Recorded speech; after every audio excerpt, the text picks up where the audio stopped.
warahmatullahi wabarakatuh. Perkenalkan, saya Ria Betty Suprapto dari UPT SD Negeri Karangrejo 2 CGP Angkatan 11 Kabupaten Blitar. Di sini saya akan mendiseminasikan tentang pemahaman budaya positif. Perkenalkan, di sini ada Bu Mami Suharti sebagai fasilitator dan Bu Diana Nurholifah sebagai pengajar praktik saya, dan saya sendiri adalah Ria Betty Suprapto sebagai CGP Angkatan 11 Kabupaten Blitar tahun 2024. Sebelum masuk ke diseminasi, di sini saya akan menjelaskan sedikit tentang poin dari isi diseminasi budaya positif. Ada 5. Yang pertama yaitu disiplin positif. Yang kedua, motivasi perilaku manusia. Yang ketiga, posisi kontrol guru.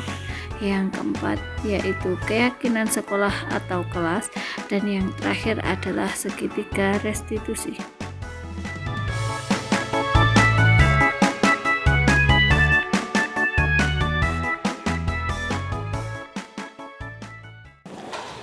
Assalamualaikum warahmatullahi wabarakatuh. Waalaikumsalam warahmatullahi wabarakatuh. A'udzu billahi minasyaitonir rajim. Bismillahirrahmanirrahim.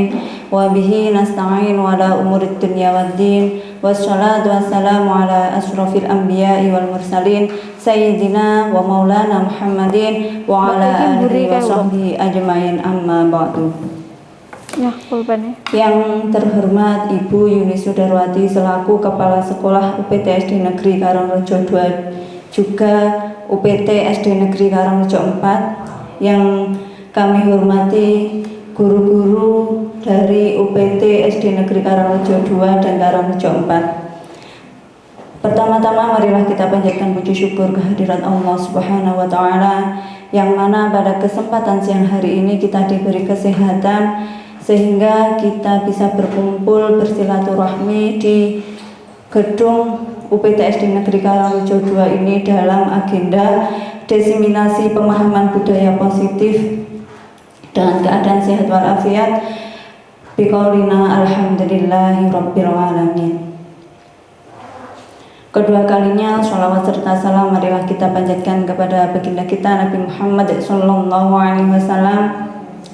yang telah menunjukkan kita minal zulumati ilan nur, yakni adilul Islam, biqaulina Allahumma sholli ala sayyidina Muhammad wa ala ali sayyidina Muhammad.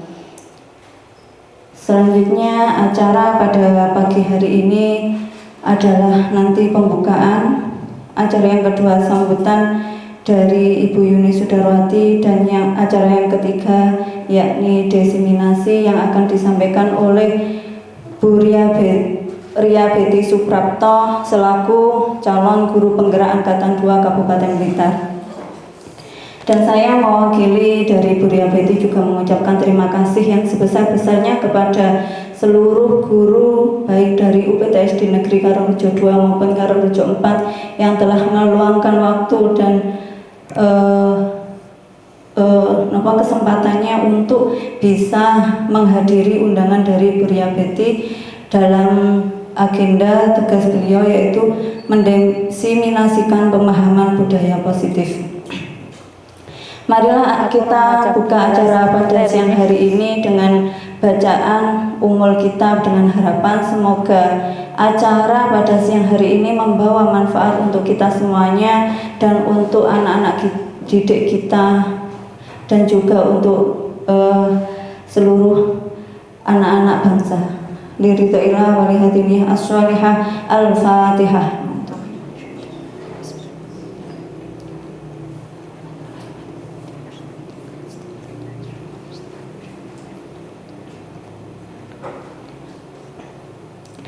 Acara selanjutnya yaitu sambutan nanti akan disampaikan oleh Kepala Sekolah kita Ibu Yuni Sudarwati SPD. Kepada beliau kami silakan.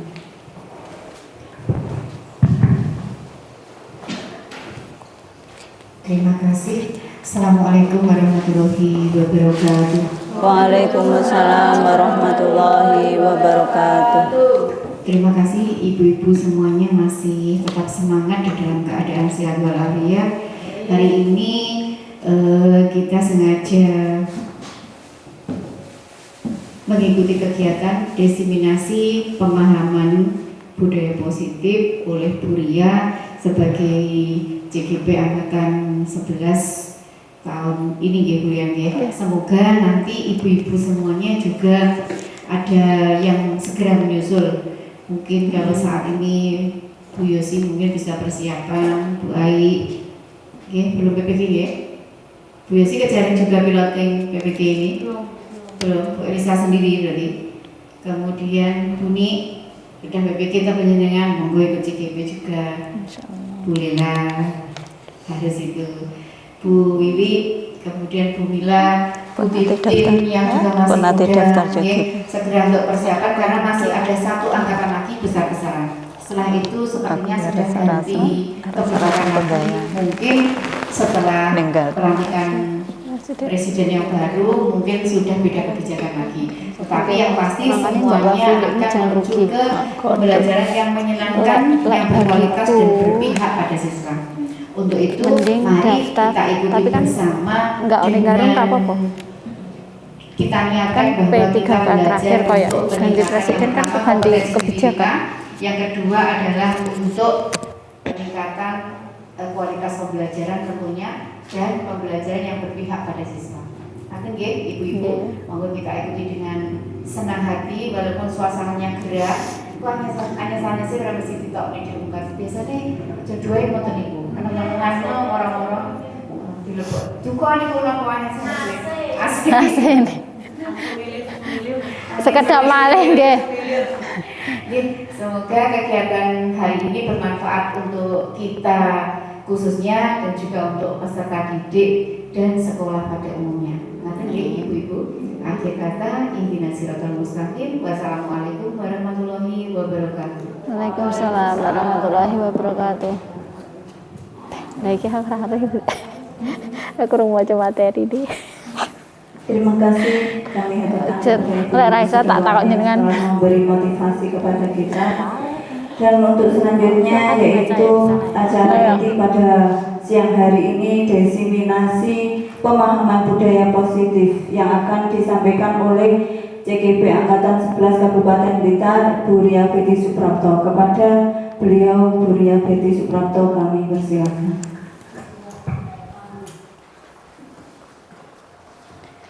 Terima kasih Bu Nikmah atas waktunya. Assalamualaikum warahmatullahi wabarakatuh. Waalaikumsalam warahmatullahi wabarakatuh. Pembukanya mukadimah di depan ya ibu-ibu biar tidak terlalu sore. Saya berikan terima kasih Bu Yuni atas kehadirannya dan kehadiran ibu-ibu semua kehadirannya di siang ini. Mungkin nanti memerlukan waktu yang agak panjang sedikit molor untuk jam kerjanya nggih. Ngapunten. Langsung saja di sini saya akan mendiseminasikan pemahaman budaya positif itu yang berkaitan dengan tugas saya sebagai CGP Angkatan 11 Kabupaten Blitar. Nah, sebelum kita masuk ke apa sih inti dari diseminasi hari ini, karena nanti adalah budaya positif sebelumnya, di sini saya akan membuat kesepakatan kita nggih. Menawi nanti ada ibu-ibu yang ingin memberi kesepakatan yang lain, saya mohon ini nanti kesepakatan yang saya buat nggih. Kita tetap menjaga kebersihan, kita jadi datang dalam keadaan bersih. Saya harapkan nanti juga pulang dalam keadaan bersih. Yang kedua, kita nanti saling menghargai. Yang ketiga, mengikuti diseminasi sampai selesai nggih. Niku saya minta ibu-ibu bagaimana mungkin ada yang mempunyai kesepakatan yang ingin kita sepakati sebelum kita memulai diseminasi. Monggo, kalau tidak ada saya lanjutkan. Monggo Bu, napa Bu Harti? Tidak apa-apa Bu menyampaikan sebelum kita masuk ke diseminasi.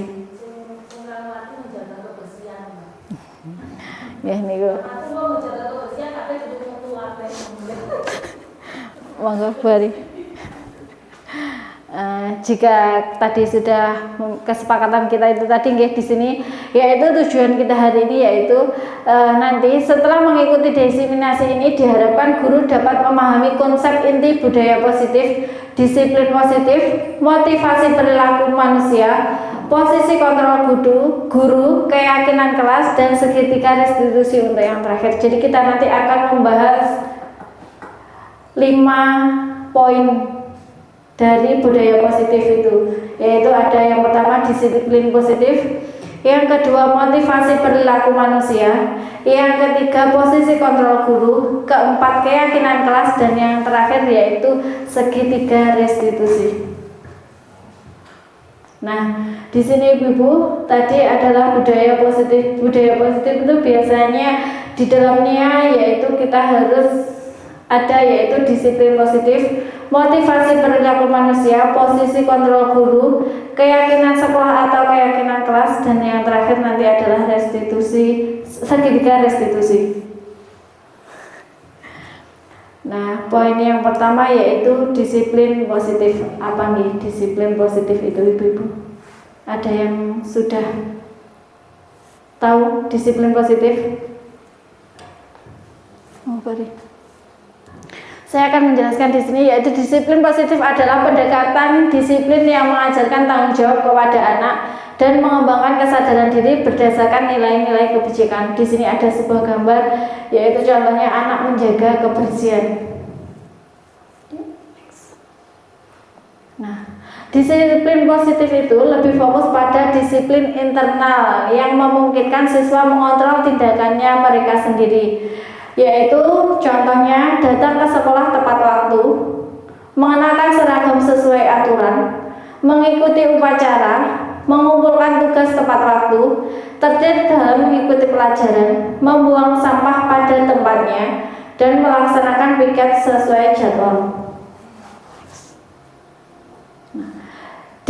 Dengan disiplin diri, siswa dapat memahami dan menyadari tindakan mereka berdasarkan motivasi internal, bukan karena pujian atau hukuman. Nah, jadi disiplin positif itu biasanya dilakukan tanpa anak-anak berpikir bahwa nanti akan mendapatkan pujian atau hukuman.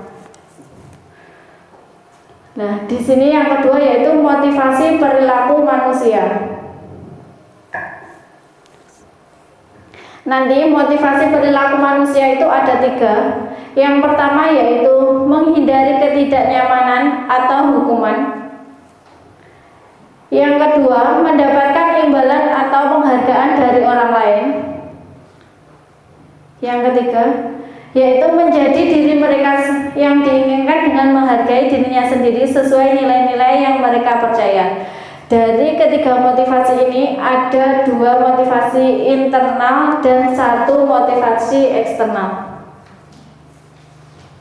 Nah, ini terbalik Bu. Motivasi eksternalnya ada 2, yaitu menghindari ketidaknyamanan atau hukuman. Yang kedua, mendapatkan imbalan atau penghargaan dari orang lain. Dan motivasi internalnya yaitu menjadi diri mereka yang diinginkan dengan menghargai dirinya sendiri sesuai nilai-nilai yang mereka percaya. Bendang-dang. Nah, di sini poin yang ketiga yaitu posisi kontrol seorang guru. Nah, ada 5 posisi kontrol dari seorang guru, yaitu penghukum, pembuat merasa bersalah, teman, pemantau, dan manajer. Nah, ini sebagai guru, sebagai penghukum. Posisi kontrol ini masih diterapkan oleh beberapa guru dengan menganggap hukuman mempercepat penyelesaian masalah tanpa memikirkan dampak buruk yang ditimbulkan. Seorang penghukum biasanya melontarkan pertanyaan-pertanyaan meyakini, disertai gestur menunjuk-nunjuk, menghardik, dan mata melotot. Dampak posisi kontrol tersebut, murid dapat menjadi pendendam, pemberontak, dan menyalahkan orang lain. Dampak lebih buruknya, murid akan mengalami keterpurukan mental seperti lunturnya rasa percaya diri dan kesedihan yang berkelanjutan. Yang kedua yaitu posisi kontrol sebagai pembuat rasa bersalah. Posisi kontrol ini, guru akan berkata lebih lembut. Guru akan menciptakan keheningan yang membuat orang lain merasa tidak nyaman, rasa bersalah, bahkan rendah diri. Posisi kontrol tersebut berdampak pada penilaian diri yang buruk. Murid akan merasa bersalah dan tidak dihargai. Tidak seperti dampak posisi penghukum, murid dapat menumbuhkan segala amarah, meskipun dengan cara negatif. Murid dengan perasaan tertekan seperti ini yang tiba-tiba dapat meletus amarahnya sehingga dapat menyakiti dirinya bahkan orang lain. Di sini saya akan memberi contoh sedikit tentang pembuat rasa bersalah. Itu biasanya ada kata-kata seperti ini. Kalian tidak merasa kasihan dengan Bu Ria, kok kalian melakukan kesalahan seperti ini. Nah itu, jadi anak diajukan pertanyaan nanti yang membuat mereka merasa bersalah, kan kalian tidak merasa kasihan gitu, ditunjukkan ke gurunya, kok tidak kasihan kepada gurunya. Itu adalah contoh pembuat rasa bersalah. Sebagai teman, pada posisi kontrol ini, guru tidak akan menyakiti murid, namun akan tetap berupaya mengontrol melalui persuasi.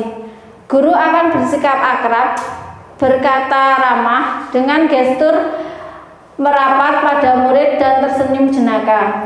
Dampak posisi kontrol ini dapat positif dan negatif. Positifnya dapat menjalin hubungan baik antara guru dan murid, sedangkan negatifnya akan muncul rasa ketergantungan murid terhadap guru. Di samping itu, murid akan merasa dikecewakan apabila suatu saat guru tidak dapat membantunya.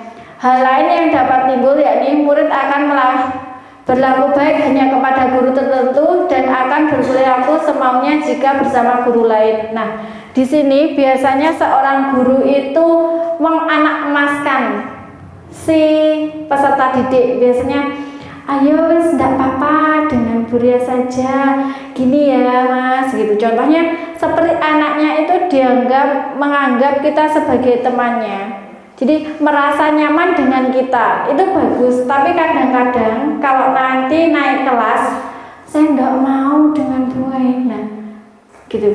Contohnya ada berkata, Bu, omongan Bu Ria ojo galak-galak karo cah cilik, ojo nakal-nakal. Nah, seperti itu. Ada nanti tiba-tiba seperti itu. Nanti naik ke kelas 3, Bu enak ya tiba nak karo Bu Hari. Wonge ngono ra kayak Bu Ria, bungok-bungok. Nah, seperti itu. Jadi kita juga harus bisa mengontrol diri sebagai teman, boleh, tapi tidak berlebihan. Next. Di sini ada posisi guru sebagai pemantau atau posisi mengawasi. Ketika mengawasi, guru bertanggung jawab atas perilaku murid-muridnya yang diawasi. Posisi pemantau berdasarkan peraturan-peraturan dan konsekuensi. Dengan menggunakan sanksi atau konsekuensi, guru dapat memisahkan hubungan pribadi dengan murid. Posisi tersebut berawal dari teori stimulus respon yang menunjukkan tanggung jawab guru dalam mengontrol murid. Seorang pemantau sangat mengandalkan penghitungan, catatan, dan data yang dapat digunakan sebagai bukti atau perilaku seseorang. Akibat dari posisi kontrol ini, murid memahami sanksi yang harus dijalankan karena telah melanggar salah satu tata tertib peraturan di sekolah. Nah, kalau yang ini pemantau atau posisi mengawasi, itu kita sudah memiliki peraturan yang disepakati oleh siswa, sehingga jika siswa melakukan kesalahan, siswa sudah tahu apa konsekuensinya dari melakukan kesalahan tersebut. Contohnya, kita sudah punya kesepakatan kelas atau keyakinan kelas membuang sampah pada tempatnya. Nah, di situ nanti ada siswa yang membuang sampah di sembarangan. Di awal pembelajaran kita sudah menentukan jika ada yang membuang sampah sembarangan, nanti akan konsekuensinya atau hukumannya adalah seandainya menyapu satu kelas atau apa. Jadi mereka sudah tahu akan konsekuensi yang akan mereka dapatkan jika melanggar hukuman tersebut. Next. Ini yang terakhir yaitu posisi manajer. Nah, di sini diharapkan semua guru itu kalau bisa mengontrol dirinya sebagai manajer terhadap peserta didiknya jika peserta didiknya nanti melakukan kesalahan. Yang paling baik atau yang paling bagus itu yaitu posisi kontrol manajer. Karena di sini posisi di mana guru melakukan sesuatu bersama murid, mempersilahkan murid mempertanggungjawabkan perilakunya, mendukung murid agar dapat menemukan solusi atas permasalahannya sendiri. Pada posisi ini, murid diajak untuk menganalisis kebutuhan sendiri maupun kebutuhan orang lain. Di sini, penekanan bukan pada kemampuan membuat konsekuensi, namun bagaimana dapat berkolaborasi dengan murid dalam memperbaiki kesalahan yang telah dilakukan. Dengan memposisikan diri sebagai manajer akan berdampak negatif bagi penguatan watak dan karakter murid. Nah, di sini sebagai manajer kita nanti akan mengarahkan anak membuat solusi. Kita akan berkolaborasi dengan siswa untuk menemukan solusi apa atas kesalahan yang dilakukan murid tersebut. Jadi dari 5 posisi kontrol tadi, yang paling tepat itu yaitu pada posisi manajer. Meskipun kita bisa sebagai posisi teman dan sebagai pemantau tadi juga bisa, tapi lebih baik kita berada di posisi manajer karena di sini tidak hanya kita yang membuat solusinya, kita berkolaborasi dengan peserta didik membuat solusi agar peserta didik itu tidak melakukan kesalahannya lagi. Next. Nah, ini posisi kontrol seorang guru yaitu yang paling benar yaitu manajer. Guru melakukan kerjasama dengan siswa, memberikan mereka tanggung jawab atas perilaku mereka dan mendukung mereka dalam menemukan solusi atas masalah yang mereka hadapi. Jadi kita tidak sendirian dengan peserta didiknya, kita ngobrol mencari solusi yang akan dia atau yang akan peserta didik lakukan. Posisi manajer mengacu pada restitusi yang memungkinkan siswa menjadi manajer bagi diri mereka sendiri dan menciptakan identitas positif serta keberhasilan dalam diri mereka.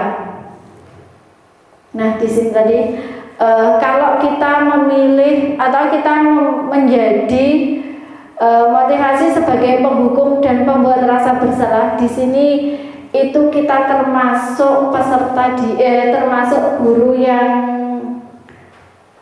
kalau bisa dikatakan gagal, karena kan sebagai penghukum kita tidak boleh sekarang menghukum peserta didik itu tidak boleh. Nah, yang berhasil itu yaitu pada posisi kontrol teman, pemantau dan manajer, namun yang paling bagus yaitu sebagai manajer. Nah, di sini posisi kita sebagai apa selama ini? Monggo Bu Yosi, sebagai apa dengan selama ini? Guru. Posisi kontrolnya sebagai apa Bu dari 5 tadi? Manajer. Jenengan sudah melakukan sebagai manajer kan nggih? Nah, di sini kalau saya kemarin itu baru mengerti posisi kontrol saya itu masih di sini di CGP ini kan. Saya biasanya memang paling sering itu biasanya menghukum anak-anak karena apa yang dilakukan anak-anak itu salah gitu, biasanya saya langsung menghadik atau menghukum anak-anak. Tapi karena saya mengikuti ini baru saya tahu kalau sebagai guru itu sebaiknya pada posisi kontrol manager. Nah, di sini untuk poin yang keempat yaitu keyakinan kelas atau keyakinan sekolah. Nah, apa sih keyakinan kelas itu? Keyakinan kelas adalah seperangkat nilai dan prinsip yang disepakati bersama oleh guru dan siswa untuk memandu perilaku dan berinteraksi dalam kelas. Di sini ada langkah-langkah pembuatan keyakinan kelas. Biasanya kan kita langsung seorang guru langsung menempel. Biasanya kelas bawah itu terutama itu biasanya langsung membuat sendiri dan menempel. Mungkin kalau kelas atas itu bisa anak-anaknya diajak berkolaborasi untuk membuat keyakinan kelas. Di sini ada 4 langkah untuk membuat keyakinan kelas yang benar. Yang pertama yaitu lebih abstrak dari peraturan dan perbuatan pertanyaan universal. Yang kedua dibuat dalam kalimat positif. Yang ketiga, sedikit saja agar mudah diingat dan disesuaikan dengan kondisi kelas. Yang keempat, melibatkan semua warga kelas dalam membuat. Nah, biasanya kalau di sini kalau kemarin itu seharusnya kita punya peraturan kelas dulu sebagai guru. Jadi peraturan kelas itu sudah dibuat oleh guru. Seandainya guru memiliki 10 peraturan kelas, di situ nanti dibacakan ke peserta didik. Setelah itu peserta didiknya memilih peraturan yang diinginkan oleh mereka. Mereka menulis dari 10 itu tadi mereka ingin yang apa saja. Nanti bisa ditulis di sekitar gitu, ditempel di buku. Nah, seandainya dari 10 itu hanya memilih 5. Semua anak itu ada beberapa dan dikelompokkan hanya ada yang memilih 5. Itu tidak apa-apa. Dari situ kan biasanya peraturan itu tidak membuang sampah sembarangan.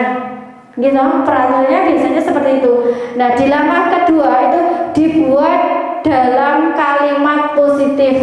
Nah, berarti apa nih Ibu? Tidak membuang sampah sembarangan. Kalimat positifnya apa? Yang mudah untuk diingat oleh anak-anak atau peserta didik. Membuang sampah pada tempatnya. Menjaga kebersihan. Oke, menjaga kebersihan itu mungkin yang paling tepat Ibu, karena kalau anak kelas bawah itu lebih mudah menjaga kebersihan. Nah, itu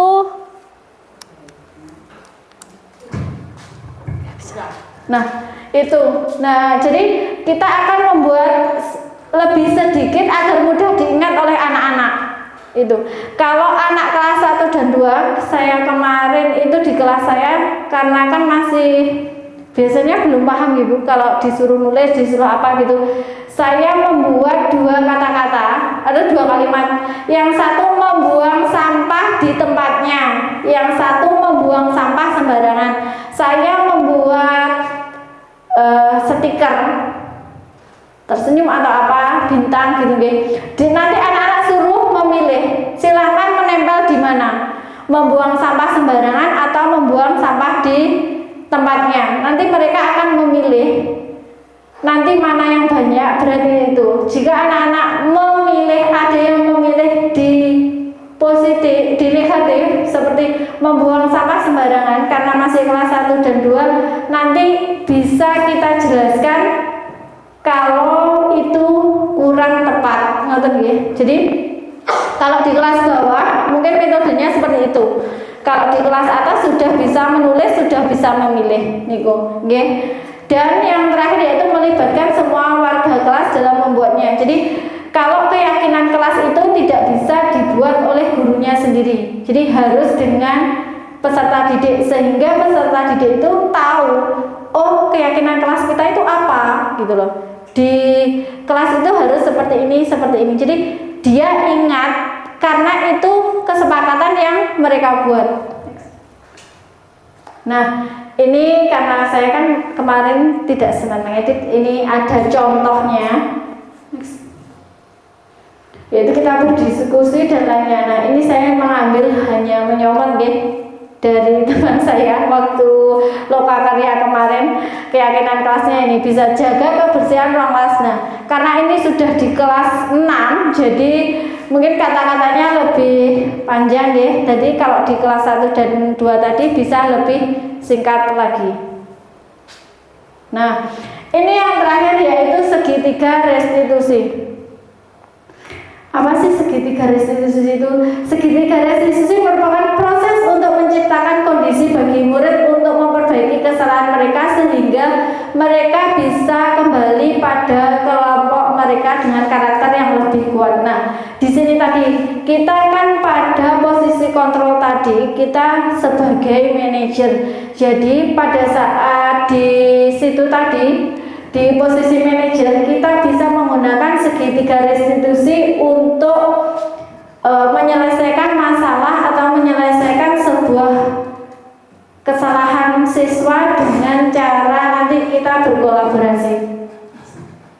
Nah, di sini ciri-ciri dari restitusi belajar yang pertama yaitu belajar dari kesalahan bukan menebus kesalahan. Jadi peserta didik tadi akhirnya tahu belajar dari kesalahannya itu tadi tidak akan mengulang kesalahan lagi.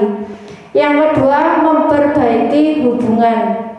Yang ketiga, tawaran bukan paksaan. Nah, di sini nanti sebagai guru kita bisa menawarkan bagaimana kalau solusinya seperti ini. Kamu mau apa tidak? Kalau dia tidak mau, Bu, saya punya contohnya solusi lain, Bu. Nah, itu boleh. Jadi kita nanti berdiskusi dengan segitiga restitusi itu untuk menyelesaikan masalah siswa. Jadi tidak harus solusi dari kita, solusi dari peserta didik itu sendiri bisa. Yang keempat, menuntut untuk melihat ke dalam diri. Jadi kita akan menanyakan kenapa sih kok dia bisa melakukan kesalahan itu. Jadi kita tidak langsung mengejudge anak itu. Jadi kita mengetahui apa sebenarnya yang membuat dia melakukan kesalahan itu. Yang kelima yaitu menguatkan dan fokus pada solusi. Nah, dari sini nanti kan karena solusinya itu dari siswanya bisa, dari kita bisa, jadi dia akan lebih merasa senang karena tidak ditunjuk langsung oleh gurunya. Next. Nah, di sini segitiga restitusi itu ada 3 langkah, yaitu yang pertama validasi tindakan yang salah. Yang kedua, yang pertama menstabilkan identitas. Yang kedua yaitu validasi tindakan yang salah. Yang ketiga yaitu menanyakan keyakinan. Nah, dalam posisi menstabilkan identitas, kita tanya kepada peserta didik, menyapanya dengan lemah lembut ditanya. Seandainya namanya Mas Felix nih, selamat pagi Mas Felix, gitu.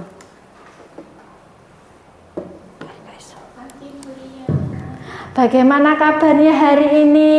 Nah, gitu. Itu menstabilkan identitas. Jadi kita bertanya. Jadi anaknya nanti tidak takut dengan kita. Jangan tidak tiba-tiba sini. Kamu tadi melakukan kesalahan apa? Nah, tidak seperti itu. Jadi kita menstabilkan identitas dulu, bertanya bagaimana kabarnya hari ini, sudah melakukan aktivitas apa saja. Nah, dari kita menanyakan aktivitas apa saja itu tadi, terus kita juga menanyakan, kamu tahu enggak hari ini sebenarnya dipanggil Bu Ria karena apa? Kok dipanggil ke sini karena apa? Gitu. Nah, seperti itu. Yang kedua yaitu validasi tindakan yang salah. Jika anaknya tidak tahu Bu dipanggil di sini karena apa? Nah, kita akan menjelaskan kesalahan yang dilakukan oleh peserta didik itu. Namun di situ kita harus menekankan satu hal. Sebelumnya di sini seandainya di sini Bu Ria tidak akan menyalahkan kalian, tidak akan menyalahkan kamu, karena semua orang itu pasti pernah melakukan kesalahan. Bu Ria juga pernah melakukan kesalahan itu, dan disitulah validasi tindakan yang salah. Jadi setelah itu kita tanya, kenapa kok kamu melakukan itu, gitu. Di situ. Terus kalau sudah, bagaimana solusinya, gitu. Kita bertanya. Soalnya kemarin ada anak di sini, saya juga sudah melakukan kegiatan segitiga restitusi itu kepada 2 peserta didik. Nanti akan saya tampilkan. Tapi mungkin kalau menurut ada yang kurang atau salah, saya mohon maaf karena saya juga lagi belajar ini. Yang ketiga itu menanyakan keyakinan. Setelah kita tahu dan solusinya apa dari kesalahan itu, karena kita kan sudah punya keyakinan kelas masing-masing tadi.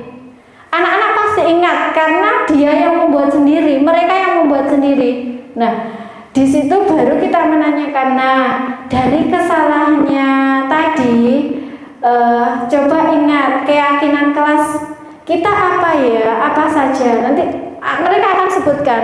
Nah, dari keyakinan kelas yang kamu sebutkan tadi, ada nggak yang kalian langgar? Ada nggak yang kamu langgar seperti itu? Nah, kalau dia pasti menjawab, iya Bu ada ini. Nah, kita akan mengingatkan lagi Solusinya apa biar tidak melanggar keyakinan tersebut? Next.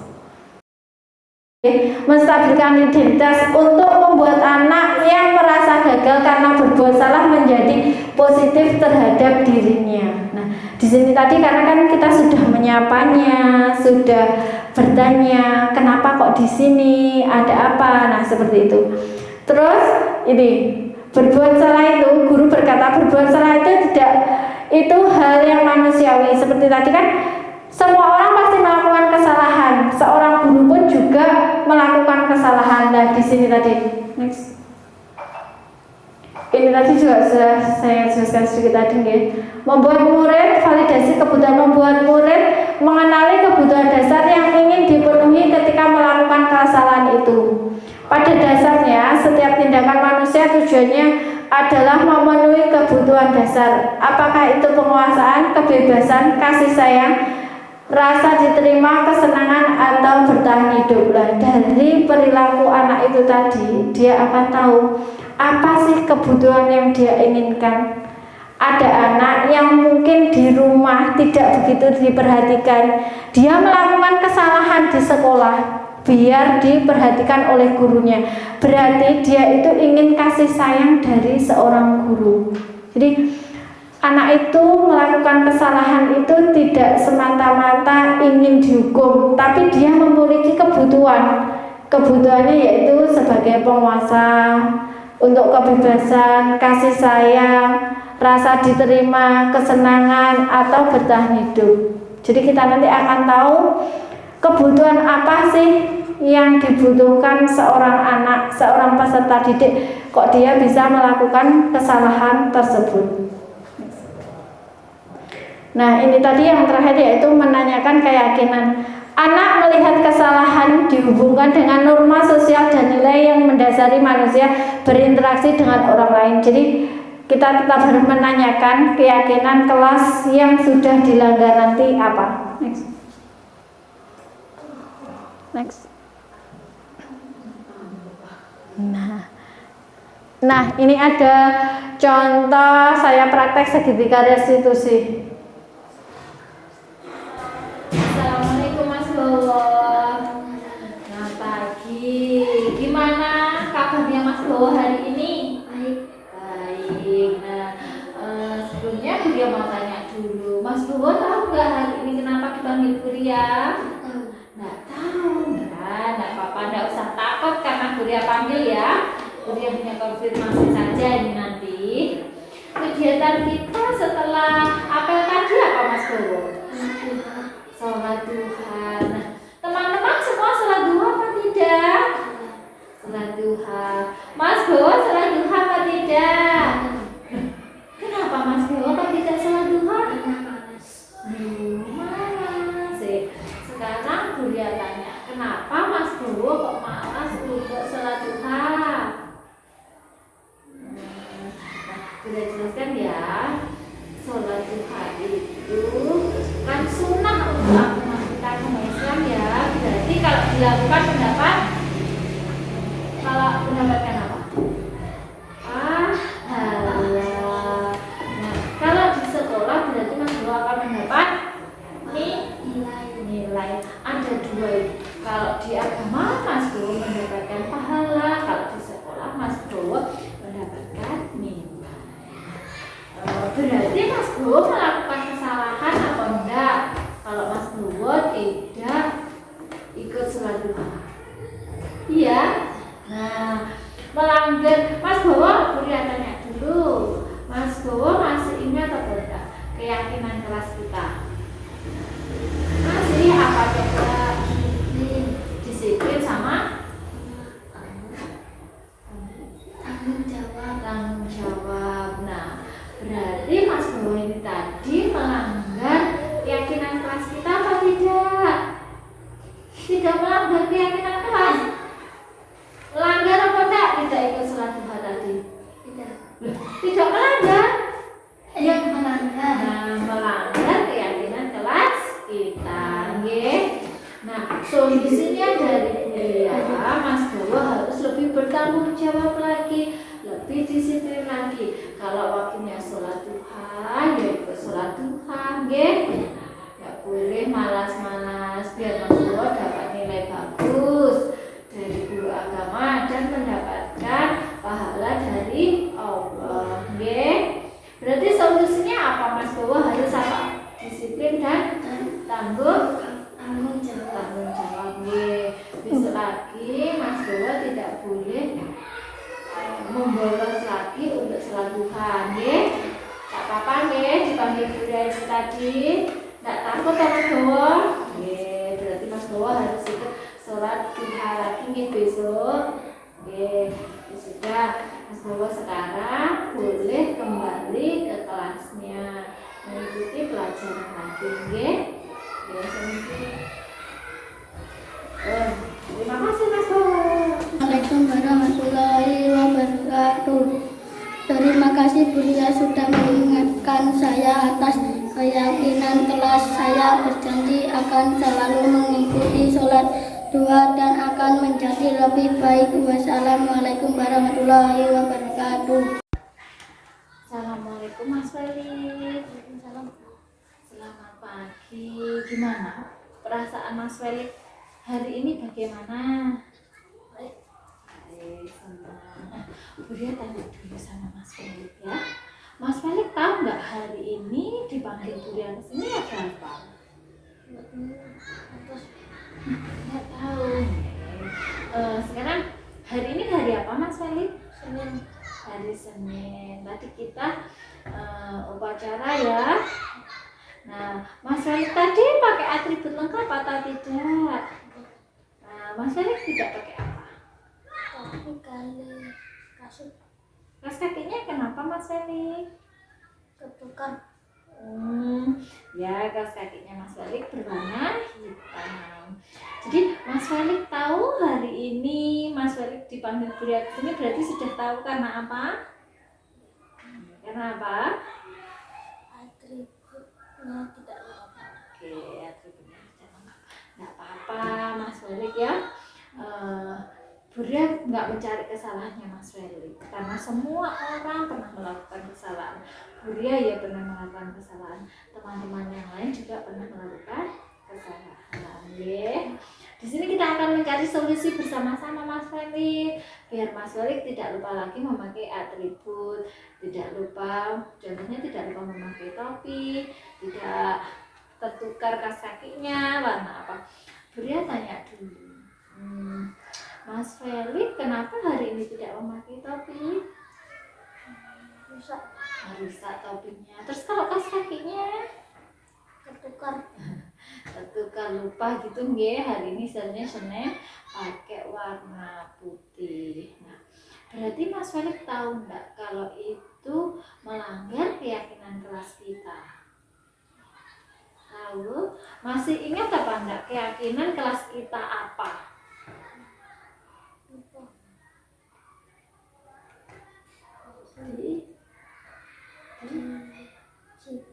Nah, salah satunya yaitu disiplin.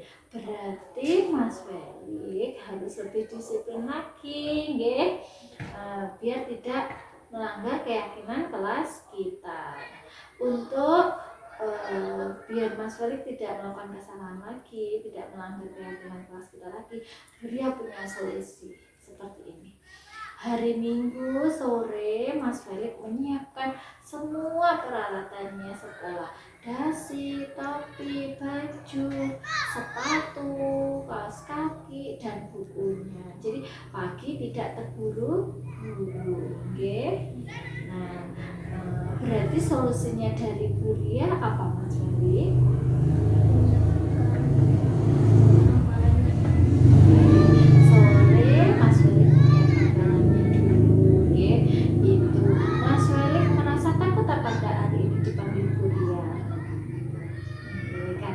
Budia tidak memarahi Mas Felix, Budia tidak menyalahkan Mas Felix, Budia hanya memberi solusi Mas Felix. Kita bersama-sama mencari solusi agar Mas Felix tidak melanggar keyakinan kelas kita lagi, nggih.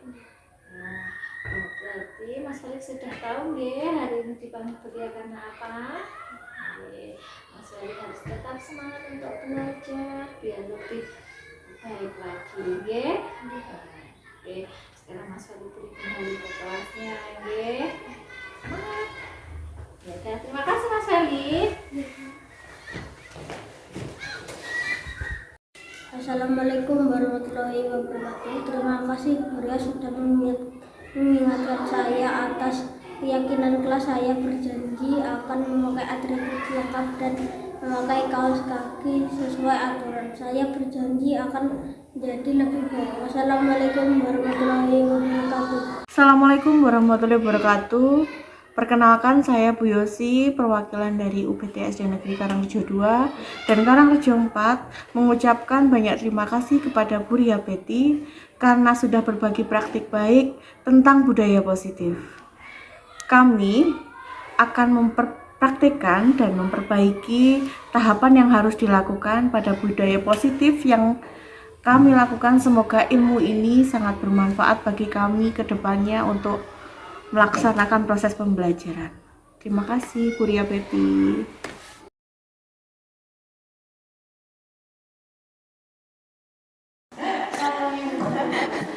Nah, itu cuma anu Bu. Nah, nggak usah Bu. Itu tadi contoh dari praktek segitiga restitusi saya. Karena kan sebenarnya 2, tapi yang saya putar 1 saja, nggih. Jadi di situ tadi kita harus menstabilkan identitas terlebih dahulu. Setelah itu baru memvalidasi kesalahan dan yang terakhir yaitu menanyakan keyakinan kelas. Sudah habis ya? Sudah. Nah, dari diseminasi saya ini tadi sekian. Mungkin ibu-ibu ada yang perlu ditanyakan dari kelima poin yang kita bahas tadi.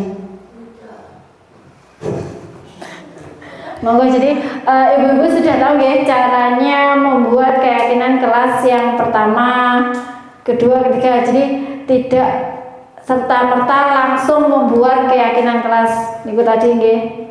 Yang terus yang terakhir yaitu tadi yang membuat atau melaksanakan segitiga restitusi, karena kita harus kita sebagai guru harus sebagai control manager kalau bisa. Jadi kita akan menghilangkan sebagai penghukum. Karena kan kalau yang dulu di tahun-tahun yang dulu kan sebagai penghukum, saya pun juga melaksanakan itu. Jadi kalau bisa kita itu sebagai manajer. Jadi anak tidak takut dengan kita, tetap menghargai kita dan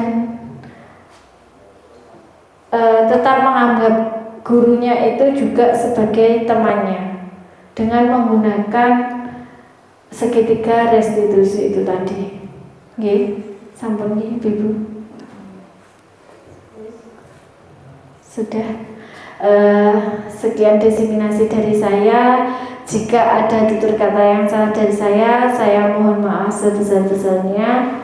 Mungkin jika ada pertanyaan nggih boleh, jika mboten nggih tidak menerima.